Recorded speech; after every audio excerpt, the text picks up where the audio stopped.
Je vais vous parler de mon premier livre, un essai historique.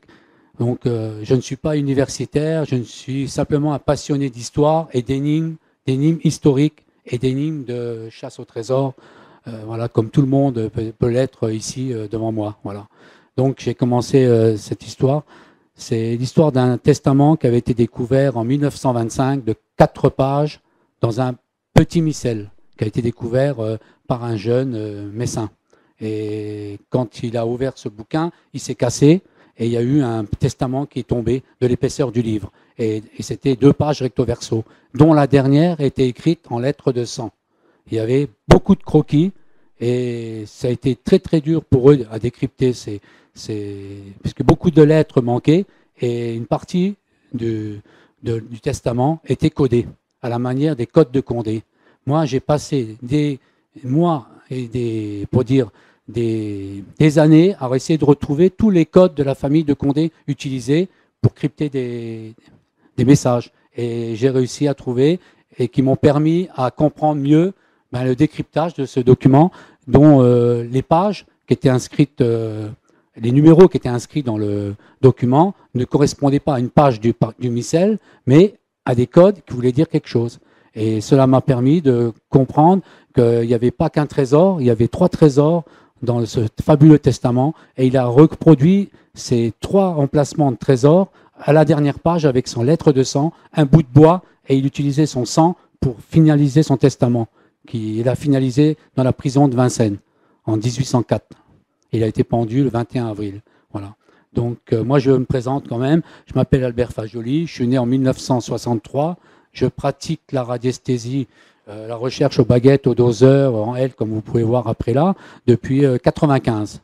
Et c'était ma passion. J'ai acheté pour la première fois un doseur. C'est un appareil moderne pour la recherche de cavités, de sources, sauf que c'est sur un roulement à billes. Donc vous pouvez avoir une direction avec cet appareil. Si vous cherchez par exemple un départ de souterrain, votre doseur vous indiquera la direction à prendre pour arriver au-dessus. Voilà. Et donc, j'ai fait l'acquisition de cet appareil. Et après, j'ai fait des recherches concernant ce fabuleux testament. Et on a fait des fouilles pendant des années en Moselle pour retrouver ce trésor à l'époque, en 1925. Il y avait des gens, tous les gens des alentours du Canada qui venaient, tous les spirites qui venaient du Canada, partout. Ils venaient pour essayer de trouver ce trésor. Ils n'ont jamais trouvé de trésor à Martilly, dans le Bois des Seigneurs. Parce que c'est pas le bon endroit, c'est dans un autre endroit. Et quand vous avez les croquis qu'il y avait avec le testament du duc d'Enghien, avec les points cardinaux et les emplacements des souterrains, et quand vous êtes sur le bon site, et quand vous faites vos relevés, comment sont les souterrains sur le site avec les points cardinaux, et ça correspond, vous dites, vous avez raison, c'est le bon endroit. Et je peux vous dire que c'est pas dans le Bois des Seigneurs à Martilly. Ils ont été, duc d'Enghien, dans le Bois des Seigneurs à Martilly, mais c'est un peu plus loin qu'il a caché ce fabuleux trésor qui représente son trésor personnel, 400 kilos, dans 2 grands coffres qui ont été mis dans un chariot depuis Paris pour le ramener à Ettenheim où il était en exil depuis la Révolution. Et ça s'est mal passé dans les environs de Destry. De Destry, c'est en Moselle. Et il a pris la décision de cacher son trésor. Il était avec quelques serviteurs dans un ancien souterrain d'un ancien château. Et que moi, j'ai repéré depuis l'époque là, depuis 1998, on dira. Et de là, j'ai signé un contrat avec les propriétaires. Mais vous savez très bien que les fouilles, c'est très très compliqué pour obtenir des fouilles officielles avec la DRAC quand vous n'êtes pas scientifique, quand vous n'êtes pas de leur milieu à eux. Voilà. Donc, je vais présenter un peu le duc d'Enghien, qui c'est, pour 5 personnes. Bon, Louis-Antoine-Henri de Bourbon-Condé, né le 2 août 1772 à Chantilly et décédé le 21 mars 1804 à Vincennes, fusillé. Il est descendant de Saint-Louis et du Grand Condé, 10e du nom. Il acquiert le titre du duc d'Enghien le jour de sa naissance grâce au roi Louis XVI, son parrain. Il passe une enfance sereine au château de Chantilly et au palais Bourbon, à Paris. le sang du nouveau-né, même si le Condé n'ont jamais régné, est aussi noble que celui du roi. Comme le roi, il descend de Saint-Louis, du grand Saint-Louis. Donc c'est une branche parallèle au Bourbon, mais il est en 10e du nom pour la descendance des rois. Voilà. Et on trouve trace dès l'an 1000 des seigneurs d'Anguin par le jeu des héritages, le nom éteint depuis 1482. Demeuré une seigneurie du roi de France, en 1607, Henri IV vendit son domaine d'Anguin en Hainaut, en stipulant que le titre d'Anguin serait maintenu dans la famille des Bourbons-Condé, dont fait partie le duc d'Anguin. Ce titre fut dès lors l'apanage des aînés des Condé. À l'âge de 20 ans, il rejoint les troupes de l'armée de Condé et s'engage aux côtés de son grand-père. C'est pour vous dire que il est venu à l'âge de 10 ans en Lorraine, chez nous, là où il y a ce fameux trésor du duc d'Anguin. Justement, il avait l'âge de 10 ans, il est venu avec son grand-père pour vous dire que les liens, vous voyez, de Chantilly, tout ça, il est venu, il y a un pied à terre en Moselle et surtout du côté de la famille des Fouquet. Voilà. En 1792, en septembre 1801, il se déplace auprès des Vacailles et fait la rencontre de la princesse Charlotte de Rohan, dont il tombe amoureux. Problème, sa famille ne voulait pas qu'il fréquente cette Charlotte de Rohan, surtout avec l'histoire du collier, tout ça, de Rohan de Rochefort. Donc, malgré tout, il part ensuite pour Saint-Pétersbourg en 1780 et reçoit la protection du tsar Paul Ier. De septembre 1801 à mars 1804, le duc passa les plus beaux jours de sa vie en compagnie de la femme qu'il aimait. Idylle battait son plein à cette période. Il a bravé tous les interdits et il s'est bien marié avec Charlotte de Rohan-Rochefort en France. Il est venu normalement. Et peut-être sous la bénédiction de son oncle, le cardinal Rohan de Rochefort. Donc, comment dire? Bon, après, le jeune prince reçut le prénom de Louis comme son parrain, le roi Louis, Antoine comme sa marraine, la reine Marie-Antoinette, et Henri comme tous les princes de Condé. Au mois de janvier 1788, le duc d'Anguin reçut à Versailles par ordre du roi le titre du chevalier du Saint-Esprit et de Saint-Michel. C'est pour vous dire que dans le trésor du duc d'Anguin, à découvrir, 400 kilos, il y a 20 000 pièces d'or, il y a 17 lingots de 3 kilos en or, il y a des sacs de diamants et des joyaux provenant du premier prince de Condé, dont 3 médailles, la médaille du Saint-Esprit, la croix de Malte et la croix de Saint-Louis, dans ce trésor, qui ne sont nulle part dans aucun musée. Ils sont encore sous terre, bien cachés dans un des souterrains en Lorraine. Voilà, c'est pour voir. Donc, et après, Savary, c'est la personne qui a supervisé l'exécution du duc d'Anguin dans les fossés de Vincennes, qui était général et qui a remplacé le commandant Harel, commandant de la garnison à Vincennes. Voilà.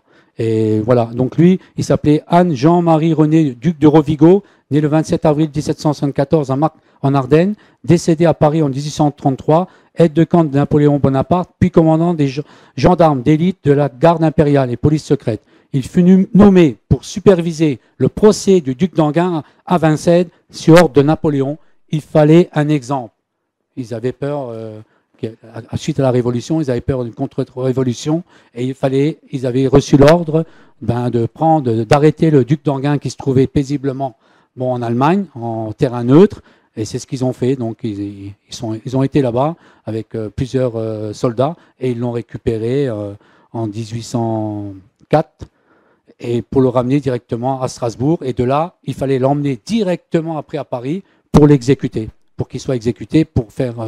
arrêter tout ce qu'il y a eu avec l'affaire Saint-Nicaise, avec Napoléon Bonaparte, l'attentat, et il fallait mettre quelqu'un. Ils ont pris le bouc émissaire, le duc d'Anguin, qui était le plus proche. Tous les autres étaient en Angleterre, vous voyez ce que je veux dire. Donc, voilà.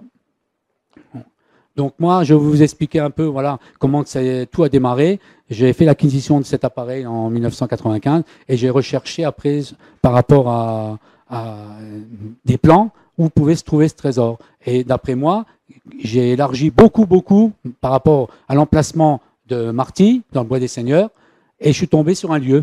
Et depuis là, j'ai fait beaucoup de recherches, d'archives, tout ça, dans toutes les bibliothèques, en Paris. J'ai fait plus de... Les coups de téléphone, ça n'a pas arrêté, à droite, à gauche. Mais vraiment, j'ai passé beaucoup de temps de recherche et j'ai récupéré tous les documents qui étaient sur l'histoire du duc d'Enghien et l'histoire de Marty dans les journaux. Et c'est vraiment un truc incroyable, j'étais baigné là-dedans. Et quand je peux voir que j'ai acheté quasiment tous les livres sur le duc d'Enghien, des livres anciens, des livres comme le Comte de Chouleau, qui est très intéressant, et qui vous parle dedans également de l'expédition qu'il a fait en 1802. C'est l'année où il a écrit un testament. Pourquoi il a écrit un testament? Il a écrit un testament en 1802, parce qu'en 1802, c'est l'année de naissance d'une fille cachée du duc d'Enghien, qu'il n'a pas dévoilée, et qu'il a appelée Marie-Joseph, comme le nom de la mère et du grand-père. Voilà. Donc, et la suite, c'est que, comment dire, j'ai localisé ce point, j'ai fait des recherches après avec les appareils, le doseur, avec les baguettes de sourcier, j'ai fait les relevés des plans que j'avais trouvés sur place, et ça correspondait avec les plans que le duc d'Enghien avait, que le duc d'Enghien avait réalisé à l'époque dans son testament, les croquis, les points cardinaux. À tel endroit, il a caché les 2 coffres dans le partie du souterrain, il a rebouché et il a mis tout ça dans des pierres qu'il a enlevées des murs. Il a enlevé des pierres des murs, il a creusé derrière, il a remis des joyaux, il a mis des sacs de pièces d'or là, il a mis des sacs de diamants là, et il a fait des croix et des signes, des cercles sur le mur des souterrains. Et cette partie du souterrain là, il a créé un mur en torchis. Sur les plans qu'on a, c'était 9 mètres de mur en torchis. C'est de la paille et de la terre, tout le long du souterrain pour boucher, pour éviter qu'on le trouve. Donc, et moi, cet endroit, j'ai localisé en surface 200 ans après un mur en torchis. Le souterrain est bouché sur 12 mètres de long. 12 mètres de long. Vous imaginez? Ça veut dire que la terre, en 200 ans, avec la paille et le mur en torchis, il s'est affaissé dans le souterrain. Et ce qui est fabuleux, c'est que ce qui est en or se trouve dans la partie où c'est bouché. Donc ça confirme vraiment que les plans et les points cardinaux correspondent avec tout correspond. Voilà. Donc, et de là, bon, après, j'ai demandé au propriétaire de faire une demande d'avoir une autorisation de faire des recherches, tout ça, tout. Mais bon, c'est compliqué. J'étais pris de prendre contact avec la DRAC, c'est compliqué. Eux sont pas pressés que je dépose mon dossier de fouille, mais moi, j'aimerais aller plus loin. Et le problème, il faut des moyens pour déblayer toute la tour, descendre dans les souterrains et aller déblayer ça avec les sécurités qu'il faut. Donc, pour l'instant, c'est en stand-by. J'ai le contrat signé depuis 98, on attend les sponsors. Mais le problème, si on découvre ce trésor, c'est plus un trésor, c'est un héritage de la famille du duc d'Enghien. La mère du duc d'Enghien, entre guillemets, c'était une Bourbon. On peut dire que ça pourrait appartenir aussi au comte de la famille du comte de Paris. Ça peut appartenir à une descendance cachée du duc d'Enghien, que j'ai retrouvé des gens qui sont descendants de cette fille, mais eux se disent descendants pas de la fille, mais d'un fils, pour que ça fasse lignée directe. Mais apparemment, il n'a pas eu un fils, il a eu une fille, et ça n'a jamais été reconnu. Vous voyez, c'est un peu compliqué. Donc, et voilà, donc là, voilà ce que je peux dire. Bon, après, par rapport à mon livre, j'ai fini à décrypter les emplacements de ces 3 trésors. Il y en a un qui est en Lorraine et 2 autres, je les ai cryptés dans ce livre-là, à ma manière à moi, et avec des codages à moi, où se trouvent, dont un, je peux vous dire que ça faisait partie des 5 départements du Pays de la Loire. Voilà, si vous cherchez bien. Et ça concerne aussi un lieu de culte, comme d'habitude. Vous voyez ce que je veux dire? Voilà. Et là, c'est une des caches où il y a vraiment l'un des plus grands trésors qui était cité dans le testament du duc d'Enghien. Le sien personnel, c'était 400 kilos, mais il avait cité 2 autres trésors, dont un autre qui pouvait faire entre 100 et 50, on ne sait pas les chiffres, 250 kilos. C'est énorme quand même. Et les autres, le plus gros, un des pays de la Loire, c'est quand même 3, 4 chariots pleins. Après, les chariots pleins, vous pouvez savoir ce que ça peut être. Moi, chariot plein, je vois les westerns, c'est des chariots comme ça, mais ça peut être des petits chariots plus petits, voilà. Et ça, c'est ce que j'ai décrypté. Et pour l'instant, je peux vous dire que j'ai attendu longtemps avant d'aller me rendre dans un département du Pays de la Loire pour vérifier s'il y a bien une salle à un endroit précis par rapport à un lieu de culte. Et j'y étais quand j'ai fait mes recherches à la forteresse de Chinon. Donc là, j'en ai profité, comme j'étais pas loin, à venir confirmer, mais incognito. Voilà. Donc, je peux vous dire que c'est quelque chose d'intéressant aussi. Bon, pour les fouilles, tout le monde me dira pourquoi je ne vais pas faire les fouilles comme ça. Ben, c'est très compliqué. J'ai les autorisations des propriétaires, c'est des braves paysans, et voilà. Donc, ils attendent que je vienne, que je fasse un truc. Mais si vous n'avez pas d'autorisation, le problème, c'est que moi, si je fais des fouilles, bon, illicites, et le problème, il y a beaucoup de curieux qui vont venir. Il faut dégager une tour, peut-être entre 10 mètres et 17 mètres de profondeur. Il a fait sauter la tour là avec la poudre qu'il avait des châteaux de Chantilly qu'il avait pris avec dans le chariot. Et donc, ça serait très compliqué pour moi de faire ça un peu, je veux dire, incognito, vu que je n'aurai pas d'autorisation légale. Et si je dépose le dossier, la DRAC risque de me bloquer le site qui n'est pas classé et il ne reste plus rien aujourd'hui. Donc, c'est un peu embêtant. Voilà. Donc, je voulais juste dire que je tiens à remercier aussi toutes les personnes que j'ai rencontrées. Il y en a beaucoup qui sont décédées depuis 1995 pour mon essai historique. Et donc, pour moi, c'est vraiment une belle histoire. Moi, j'ai toujours rêvé d'aller récupérer ce trésor. Mais après, comme je vous dis, qui c'est qui va me financer pour récupérer ce trésor? Qui pourra? Moi, j'aurai rien. J'aurai la gloire, je serai heureux. Hein, comme là l'histoire du capitaine Kidd, vous verrez. Mais après, tous ceux qui vont financer, ils n'auront rien. Le propriétaire du terrain n'aura rien et l'État prendra tout. Donc bon, c'est un peu compliqué et ça traîne. Donc je sais pas. Peut-être qu'un jour, je m'attaquerai quand même moi-même avec le propriétaire. On verra quand j'aurai plus de temps parce que j'ai encore 5 ans, voire 7 ans avant de prendre ma retraite et me continuer dans cette branche-là que j'adore et que j'aime bien rencontrer beaucoup de monde dans tous les lieux que j'ai été visiter là. Et vous verrez par la suite ce que j'ai déjà fait. Carcassonne, j'ai fait Alette-les-Bains, j'ai fait Poma. Bon là, j'ai pas parce que c'était privé. Il y a Pieuze aussi. Il y a une belle histoire à Pieuze, je peux vous garantir. Peut-être que les gens ici connaissent déjà l'affaire de Richard Dillon. C'est une belle histoire aussi. Il y a quelque chose vraiment à découvrir là-haut. Voilà. Rennes-le-Château aussi, depuis 2009. Hein, j'avais déposé un dossier aussi à Rennes-le-Château en 2010 à la DRAC avec les confrères que j'avais rencontrés à l'époque via Facebook, via des liens, mail. C'était Eisenman et Andrea Bartolo qui étaient présent aussi dans mon dossier. Il y a eu un petit déboire à l'époque en 2001-2003 à Rennes-le-Château avec l'histoire de la tour Magdala. Ça a été un peu un flop. Il n'y avait rien à cet endroit-là. Par contre, moi, je peux vous dire que j'ai localisé un petit coffret qui se trouve bien dans les fondations de la tour Magdala. Et c'est pour ça qu'il a mis cet indice, le point rouge aussi, sur un des carrelages qui veut dire quelque chose. Il n'est pas là pour rien. Et il y a des articles de presse qui parlent aussi, je passe d'un autre sujet, parce que on n'a pas beaucoup parlé de tous mes travaux que j'ai fait à Rennes-le-Château, je veux dire, voilà, et jusqu'à présent, et j'ai même confirmé les 2 salles souterraines qu'il y a à Rennes-le-Château, les dimensions à peu près, et également celle qui est connue, qui est près du maître d'hôtel, et celle qui est dans l'entrée de l'église, qui doit être certainement le tombeau des seigneurs, et où il y aura des tombeaux, des tombes là avec. Et j'ai localisé tous les souterrains, et le seul souterrain qui sort de Rennes-le-Château, vous savez où il va? Il va dans une crypte, en contrebas, un peu plus bas, et il rejoint le Castillas. Le Castillas, il y a aussi une salle souterraine au niveau du Castillas.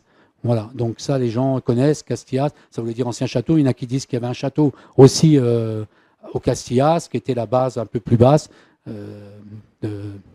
Voilà, donc j'avais le projet avec ces gens-là, et avec une société de fouilles qui fait des fouilles archéologiques dans toute l'Italie, qui a appuyé mon dossier pour faire un petit micro-forage. On détruit rien, on enlève un carrelage dans l'église, on vient avec des petites roulettes et petites chignettes et on fait un sondage vertical et on envoie une caméra avec fibre optique, ça détruit rien et ça a été refusé en 2010 par la DRAC pour des raisons plutôt chasse au trésor que scientifiques. Alors je comprends pas, j'avais un scientifique, c'était Eisenman, il y avait Andrea Bartolo qui fait des fouilles, Robert Eisenman qui était dans le dossier, il y avait aussi l'équipe italienne qui font des fouilles dans toute l'Italie, qui appuyait mon dossier et qui venait là aussi pour.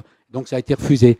Et j'ai d'autres projets à Alette-les-Bains, je peux vous dire. À Alette-les-Bains, moi, j'ai localisé les 2 salles souterraines, une grande dans la cathédrale qui a 2,20 m dans le chœur, qui rentre 2,20 m dans le cœur, en sous-sol, en surface. Je l'ai dématérialisé. 11,80 m par 7,80 m de large. Là, pour moi, il y a des tombeaux. Il y a des tombeaux, pas mal de choses. Par contre, il y a un souterrain qui passe sous le cimetière, qui arrive dans l'église d'Alette-les-Bains, l'église Saint-André. Et là, il y a une crypte circulaire. Quand vous rentrez dans l'église, s'il y en a qui sont géobiologues ou quoi, eh ben, ils verront, ils pourront voir qu'il y a une cavité dans l'entrée de l'église. Et moi, je l'ai délimitée. Bon, il y a des bancs, elle est circulaire, elle fait à peu près 8 mètres. Et d'après moi, dans cette crypte, il y a toujours les archives du diocèse d'Alette-les-Bains qui n'ont jamais quitté le diocèse après le départ du dernier évêque Chanterac, là, qui était parti à Sadabel et qui est décédé 4 ans après. Il a tout mis ça en sécurité et d'après moi, il y aurait une dizaine de coffres d'archives qui sont encore là depuis plus de 200 ans. Et rien n'a bougé, vous voyez, depuis 2009. Moi, la DRAC m'a répondu, Monsieur Fajoli, vous aurez l'autorisation d'aller faire des fouilles à Alette-les-Bains, pour l'instant un microforage, voir ce qu'il y a en dessous, si vous trouvez les partenaires financiers qui puissent financer la préservation des murs de la cathédrale. Qu'est-ce que vous voulez que je vous dise? Moi, voilà, partout pareil. Bon, il y a eu d'autres recherches. Carcassonne, je ne connaissais pas la tour du Trésor. Ben, la tour du Trésor, il paraît que c'était, on l'appelait la tour du Trésor à l'époque des Visigoths. Donc, vous voyez que il y en a plus qui arrive. Donc, et j'ai localisé une salle souterraine qui se trouve sur l'hôtel du parking de la famille Pujol, l'hôtel du donjon, qui ferait à peu près aussi 7-8 mètres de diamètre. Et il y a un souterrain depuis cette salle qui fait environ 300 mètres et qui arrive en plein milieu de la tour du Trésor. Et là, à l'époque, il devait y avoir un puits, et les gens qui venaient payer leur truc, ils descendaient en haut, il y a un carré, vous pouvez voir dans la tour du Trésor, et vous descendez ça au fond du puits, et au fond du puits, à une certaine profondeur, vous partez vers cette salle qui était la salle au trésor à l'époque des Visigoths, ils stockaient des choses. Bon, comme je vous dis, moi je dis plus rien, je dis plus s'il y a quelque chose dedans, rien. Je localise la crypte, je peux dire, moi j'ai mon intuition, pour moi, qu'est-ce qu'il peut y avoir dedans, mais après si on va pas voir, on pourra pas dire elle est vide, ou elle est pleine, ou elle est à 3/4 pleine, vous voyez ce que je veux dire. Mais pour l'instant, il y a beaucoup de projets, j'ai fait, je vous dis, la forteresse de Chinon, j'ai fait pas mal de localisations après en recherche pour localiser d'autres cryptes. Voilà, parce que je pense que ce que j'ai fait dans l'Aude, ça devrait vous intéresser, parce que vous habitez dans cette région-là. Donc, et il y a encore d'autres projets, il y avait aussi l'église, ce que j'ai fait aussi là, mais incognito, c'est l'église Saint-Couac sur Aude. Là, il y aurait 2 cryptes aussi à découvrir, mais il y en a une, je crois, qu'elle est déjà connue, qui se trouve près de l'hôtel. Voilà, c'est des autres projets. Bon, après, il y a le château de la Garde. J'ai localisé les souterrains qui partent du château de la Garde. Il y en aurait au moins 3, et dont un arrive dans l'église, comme d'habitude, au niveau de l'église de la Garde. Et l'église de Vals, je l'ai fait aussi cette année aussi, mais là c'est dans l'Ariège. Hein. Donc et le responsable, j'ai pu confirmer, parce que je travaille d'abord sur plan, et après je viens confirmer sur le terrain. Pour ces gens qui me connaissent, ils peuvent aller sur mon blog, sur mon Facebook, sur mon Twitter, et ils verront les rapports que j'ai faits à l'époque, et par rapport à tous ces sites, et toutes ces recherches sont bien détaillées, et j'envoie d'habitude un rapport à la DRAC quand ça appartient à une commune. J'envoie un rapport à la DRAC, j'envoie un rapport au maire du village, et également après, après ils sont au courant. Et la DRAC m'ont toujours dit, bon, Monsieur Fajoli, on archive vos dossiers. Voilà, mais c'est bien, voilà. Donc, ce qui est quand même malheureux, c'est que ça bouge pas. On va sur la Lune, on a été sur la Lune, on va bientôt sur Mars, et il y a des choses à découvrir en France, dans des cryptes. Bon, je parle pas de trésors, parce que bon, la DRAC, elle n'aime pas qu'on parle de trésors, mais des cavités, des cryptes. On va bien en Égypte pour trouver des tombeaux. Tous les Français, Italiens, n'importe qui, lancent des projets en Égypte pour trouver des tombeaux, tout ça. Bon, en France, il y a des choses à découvrir, mais apparemment, on ne veut pas les découvrir. Hein. Donc, je peux vous dire aussi qu'il y a une belle grotte au Pêche-Cardou, mais qui est très profonde, très très profonde. Pour aller à la verticale, ça a été compliqué pour moi. J'y ai été qu'une seule fois dans les 5 années-là. J'y ai été incognito pour confirmer pour moi s'il y a bien une grotte. J'ai bien localisé 2 grottes. Il y a 2 grottes avec 2 galeries parallèles. Et dans une des grottes, il y a un tombeau de quelqu'un. Voilà. Moi, vous pouvez voir, ma version à moi, ça serait plutôt le tombeau d'Alaric 2, qui se trouverait au Pêche-Cardou. Donc, il ne se trouve pas au mont Alaric d'après moi, d'après mes recherches que j'ai fait. Voilà. Et donc après, c'est une affaire à suivre. On verra bien. Je ne dis pas sur quelle commune il se trouve, ces grottes. Ça, soit Serres, soit Rennes-les-Bains. Vous voyez, une des deux. Voilà. Donc tout ça, c'est toutes les recherches. Et j'en ai fait beaucoup, je peux vous dire. Il y en a plein que je ne peux pas parler là tout aujourd'hui. Mais bon, le plus beau, c'était mon travail là, mon premier. Et mais bientôt, je prépare, je vous dis, la découverte de l'île au trésor. Ça paraît farfelu. Quelqu'un qui vient dire maintenant, 300 ans après, j'ai découvert l'île au trésor. Et je peux vous garantir, c'est bien l'île au trésor.